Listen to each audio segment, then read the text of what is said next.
नमस्कार साथियों, आज के इस वीडियो में हम बताने वाले हैं कि अगर आपके पास वीवो का फ़ोन है और कॉल आता है तो आपको जैसे ही आप फ़ोन छुओगे, अपने हाथ से टच करोगे फ़ोन को, तो आपका मोबाइल है जो आवाज़ करना बंद कर देगा। रिंगटोन का आवाज़ कम हो जाएगा, यानी आपका फ़ोन म्यूट हो जाएगा। कॉल आता रहेगा लेकिन आपका आवाज़ ऑटोमेटिक म्यूट हो जाएगा। होता है ना कि जे आप बगल में 10 आदमी के वीडियो में बैठे हुए हैं और फ़ोन आ जाए तो डायरेक्ट आप पीछे कवर पे हाथ रखोगे, आपका फ़ोन का आवाज़ कम जाएगा। कोई बटन प्रेस करने की कोई ज़रूरत नहीं है। तो सेटिंग करने के लिए आपको सबसे पहले तो सेटिंग में जाना होता है मोबाइल के। देखिए मैं सेटिंग में आ गया हूँ। यहाँ सेटिंग पर प्रेस कर देने के बाद आपको एक सर्च करना है स्मार्ट, ठीक है, स्मार्ट कॉल सेट करना है, SMART स्मार्ट। उसके बाद करना है CALL call. Smart call search करने के बाद आपके सामने ऐसा इंटरफेस आएगा। तो आपको कुछ नहीं करना है, सबसे ऊपर वाला पर प्रेस करना है।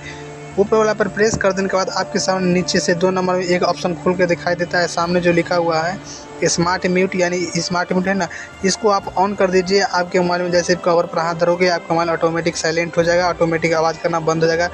अगर वीडियो समझ में आया हो तो प्लीज़ वीडियो को लाइक कीजिए, चैनल पर नए हो तो चैनल को सब्सक्राइब कीजिए, बेल आइकन दबाइए और एक कमेंट जरूर कीजिए आपके मोबाइल में ये काम किया या फिर नहीं किया। फिर मिलते हैं नेक्स्ट वीडियो में, तब तक के लिए धन्यवाद।